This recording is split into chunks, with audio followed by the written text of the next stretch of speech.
It's time now for what's become a weekly segment with Scott Schulze, and he is our resident fantasy football insider. Scott, I was just invited to a league. I paid my dues, and I'm getting set for my draft here in just a little bit. You've talked to us now about running backs. You've talked to us about kickers and defense. I think you've talked to us about quarterbacks. It sounds like you got a fantasy football guru waiting in the wings in the background there with the little one. So tell us this week you're going to give us actually one of the trickier areas, what I think is the trickier areas of fantasy football, which is wide receivers and tight ends, correct?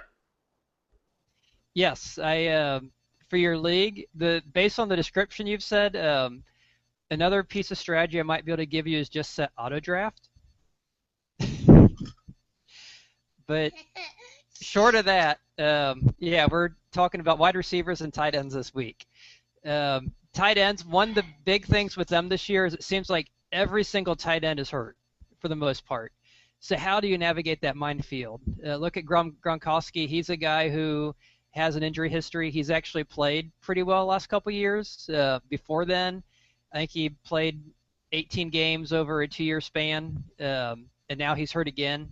And the New England Patriots like to keep everything very close to the vest. I think they're afraid Edward Snowden might leak secrets or something. So they tend to do a very good job of not telling anyone anything about his injury. He hasn't practiced since he came up in limp in that joint practice. So you don't know what's up with him. You have to assume he's healthy, but you don't know. He was an end of round one guy. So you have him. You have Jordan Reed on a point per game. He was a stud last year. He had like 11 touchdowns in 13 games.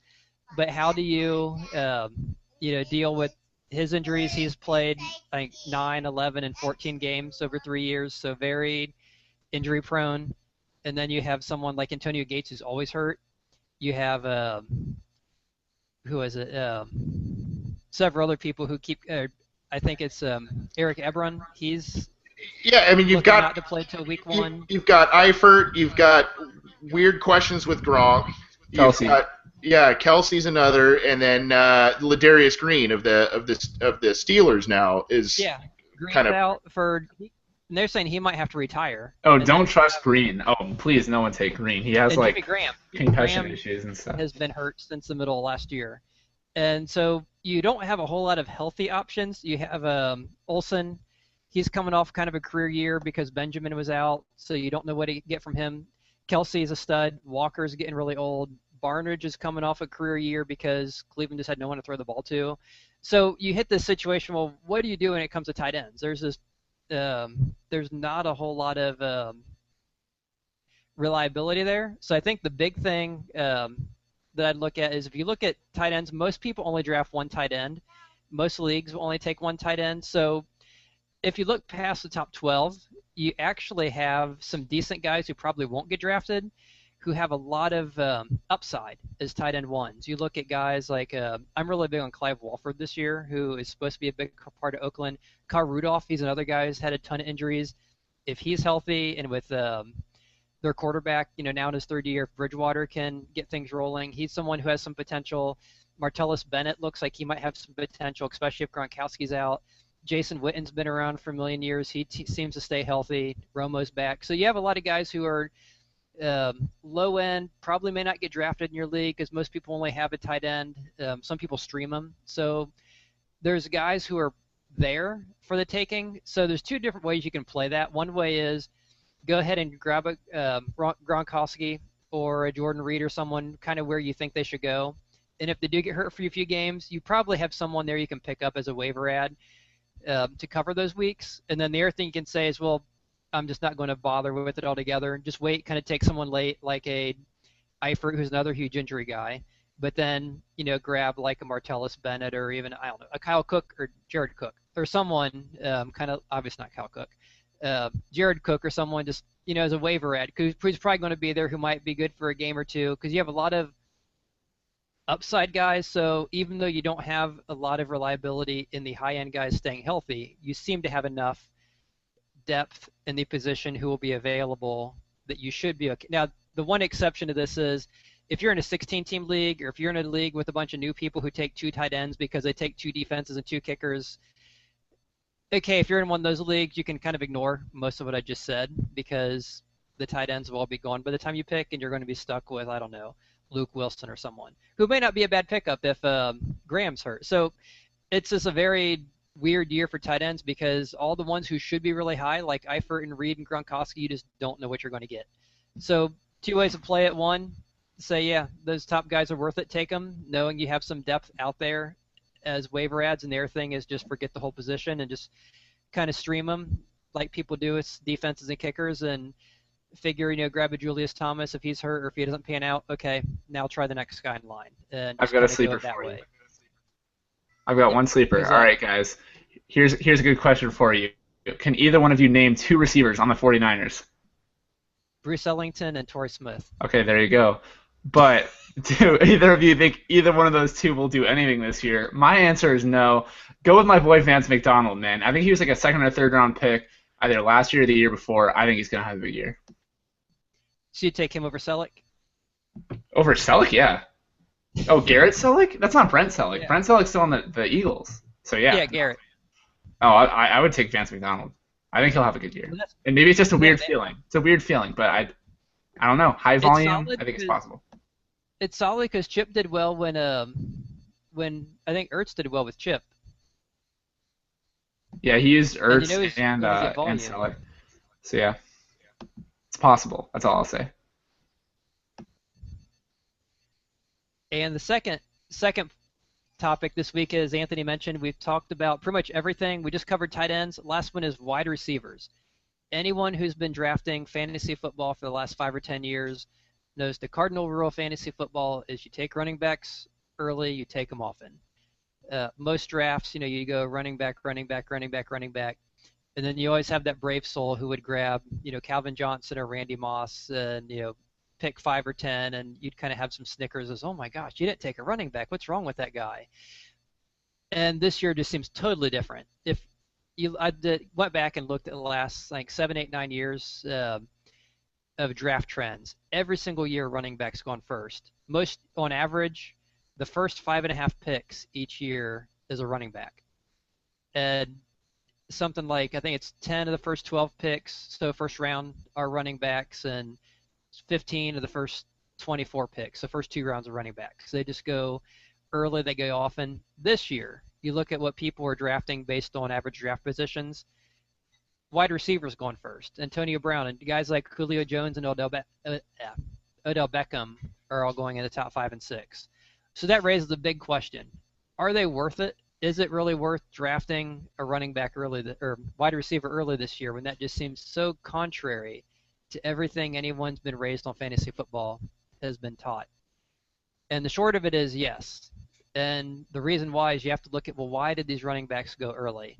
And the big reason why running backs always went early is because you had these stud workhorse, high volume guys, the Priest Holmes, the Daniel Tomlinson, Sean Alexander, Marshall Faulk, Edgerrin James, the guys who put up a ton of rushing yards, ton of receiving yards, got a lot of usage. And so what happened is these guys were such a huge boost over the guys ahead of them or right behind them. So you would have these guys who would basically carry your team. And if you get 1 or 2 of them, if you get Edgerrin James and Tiki Barber who would get you 2,000 yards or something like that, you were pretty much gold to be in the playoffs. And so that was one reason why these guys were going so early is because you could get them. Well, what you have this year is those guys just don't exist. You have guys like Todd Gurley and Peterson who are considered pretty good, but they don't catch the ball a whole lot. You have guys like Le'Veon Bell who would be in that same category, but he decides to skip a drug test and now he's out 3 weeks. So because of that, you don't have those stud elite running backs like you used to. So you don't have that drop from a guy like Brian Westbrook down to like that next tier. So you kind of have the same thing with the wide receivers. With the running backs this year, you don't have that drop, that huge drop. So because of that, you're looking at guys like wide receivers, and in the wide receivers, you do have a huge drop. You have guys like, you look at how many times Antonio Brown and Julio Jones are catching the ball. It is just ridiculous, and there's a huge drop. If you look at like CBS Sports and Yahoo Sports, kind of the projected point drops from them down to the next level, it's pretty substantial. And that was pretty much what made your bell cow running back so valuable and why everyone drafted him.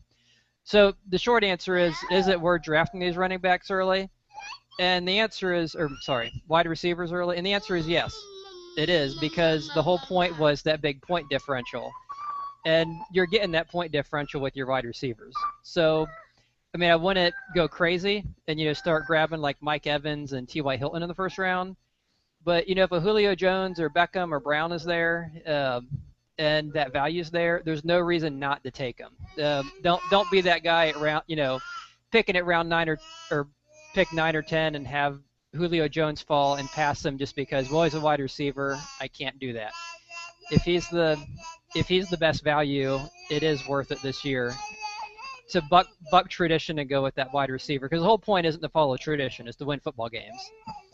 And draft the best player, not the guy you think could do well. Draft the guy you think is going to do well. Yeah, and that's something I'll admit. When I first started doing fantasy football, I didn't really know much. I didn't watch much NFL, so I looked at it as an engineer, which I just looked at point projections and point differentials and kind of drafted that way. And to me, the names really didn't mean anything. I'm just looking at how many points this guy projected to get, what is my opportunity cost, what is, getting very nerdy. But it worked really well, and I think that's how you have to look at it. You can't get too emotional and say, well, this guy's a receiver, or this guy's, whatever. You have to look at what is this guy going to get you for your total points. And if an A.J. Green or a Des Bryant or Hopkins or someone is there, and not where they'd traditionally be drafted, if it's still going to be your best point differential, then that's the guy you got to go for. And I think you've got to be willing to look at, you have to be different. The NFL's changing. You have to be different. You have to go for that victory. And that kind of goes too with, some guys say, well, I can't draft this guy because I don't draft Bengals, or I don't draft Steelers. You can do that if you want. I mean, you do want to be able to have people on your team you want to root for.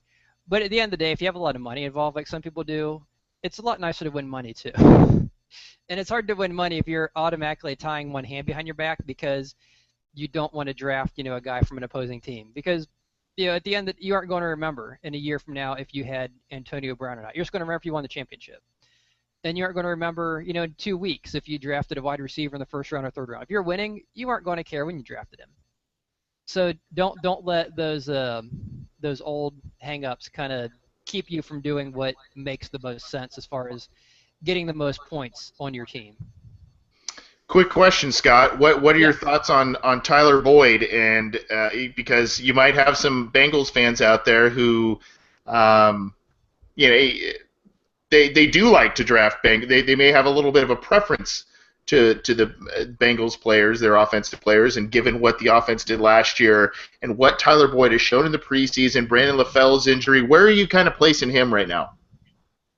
Right now, he's someone I'm kind of targeting as a sleeper pick. I think his average draft position is round 14, which I think is a huge steal because, like you said, with Eifert and LaFell out, and we don't know for sure, and that's why it's kind of nice that most drafts don't start until after the third preseason week because you have a little more data, and you want as much data as you have, especially with these roster battles, to know who to target. But he's someone, if he becomes the Bengals' second wide receiver, it's not unreasonable to think he could get near Marvin Jones' numbers just based on the fact that someone's got to catch the ball.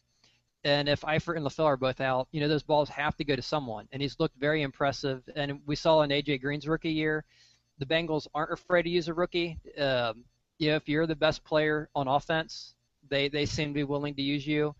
So he's someone I could see as a potential sleeper who could do really well if he's still there in the 11th, 12th round, kind of based on who else is going to be there. Because at that point, you're looking at, a fourth wide receiver anyway. So you're kind of looking for more of those upside guys, the guys who are more boom or bust because you're not investing that much. So if you take him, let's say he has a couple bad drops the first week and LaFell gets healthy, Eifert gets healthy, he doesn't do anything, you can cut him and you're not really out anything. So by the time people are looking at drafting him, I think he's worth drafting just because he's such a cheap investment. And I'd say kind of the same thing with Giovanni Bernard. If you look at Bernard and Hill, their projected points are kind of the same, but Bernard's going about 3 rounds lower than Hill. So if you want a Bengal, he's probably another really good value one because looking at the guys he's being drafted with, he's just much better as far as what he's projected to get. So I'd say guys like Boyd and Bernard are very good value. And Dalton, we talked about this last week too. Dalton's a heck of a value pick. He's going like round, I think his draft position somewhere like 10, 11, 12. But you look at what he did last year when he finally got things turned around, and even, was it 2-3 years ago, Gruden's last year here as the offensive coordinator, he's shown that he has the ability to put up some big numbers, and a lot of people just kind of discount him because all they see is him in the primetime games. They see him in the playoffs. They see him, Sunday night, Monday night when he struggles, and they don't realize that, Sunday morning, Sunday afternoon, we have most of your games. He's a pretty good quarterback. He's a very good quarterback, and he puts up some good numbers. He has good guys to throw the ball to. So all three of them, I think, are very good value guys. If you're a Bengals fan looking to have a Bengal without kind of reaching to be able to say you have a Bengal on your team. Well, good stuff, Scott. I have a question for Scott really quick. Yeah, go ahead. All right, Scott, we all know AJ Green's a high commodity for Bengal fans. What's the highest you'll go on drafting AJ Green? Obviously people might not want to take him for the first pick because people put way too much stock into ADP. And I think that's a whole other subject for another day. But what's the highest you'll go with AJ?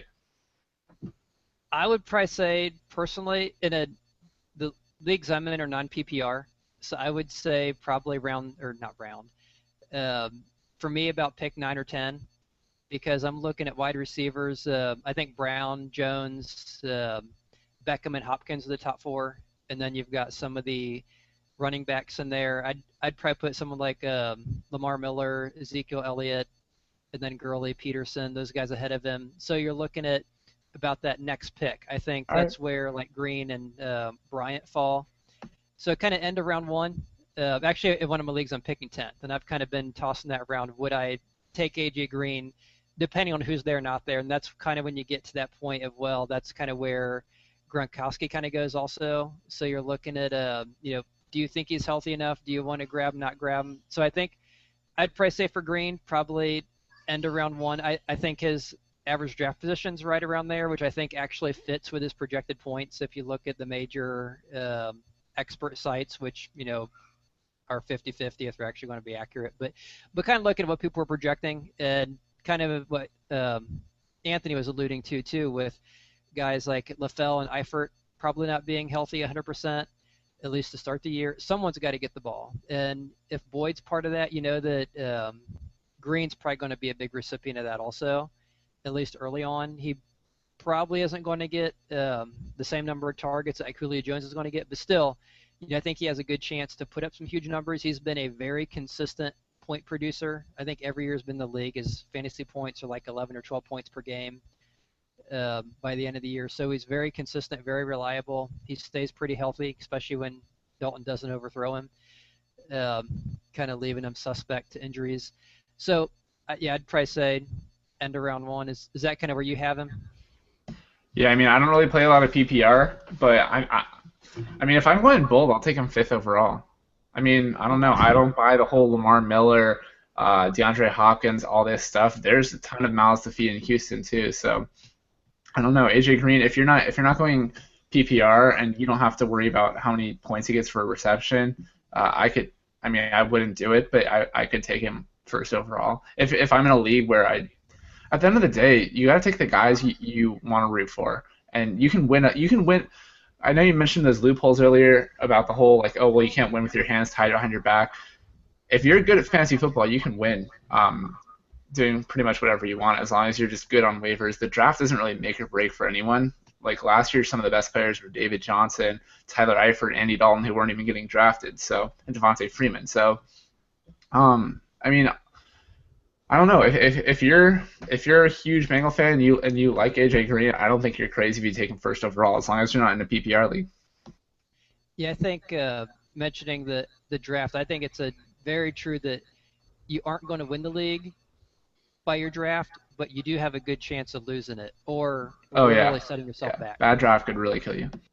And that's the one thing I think a lot of people think, well, I had a good draft or bad draft. And you never really know until 5 or 6 weeks in if you really had a good or bad draft. But yeah, you can really set your team back by making some bad draft. And sometimes it's dumb luck too. You draft a guy, your first 2 picks get hurt, and then you're okay, but yeah, you can really set yourself back. So when you draft, yeah, the big things is drafting smart, drafting. Like I said, there's nothing wrong with drafting guys you'd like, especially if they're kind of around the ballpark. Now, I wouldn't draft, Andy Dalton around one if you love him. Oh yeah, no.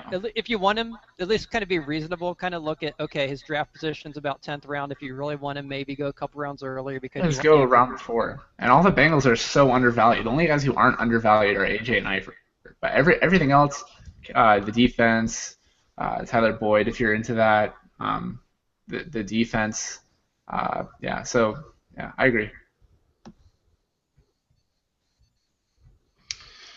All right, good stuff, Scott. And normally I'd say let's cut and re-record, but because your little one is so cute, and because Riley Curry was such an internet sensation over this last year, we're gonna leave that in there, and we're gonna try and get your child on like Star Search or America's Got Talent or something. Give him SB Nation. SB Nation will take that and go. Yeah, normally I'd say, you know what, we gotta re-record this, but it was actually pretty adorable, especially if you watched it live, and you still maintained your composure for the most part and gave us some solid information, Scott. So appreciate it. The thing you guys missed that I think is off of you is not only did he come visit, but he gave me pizza and some tea. Oh, there you go. That's good stuff. Yeah, very nice, very nice. Well, thanks. He is a future Bengal fan in training. Good. Good. You got him trained well. Good stuff, Scott, from the Fantasy Football Insider segment,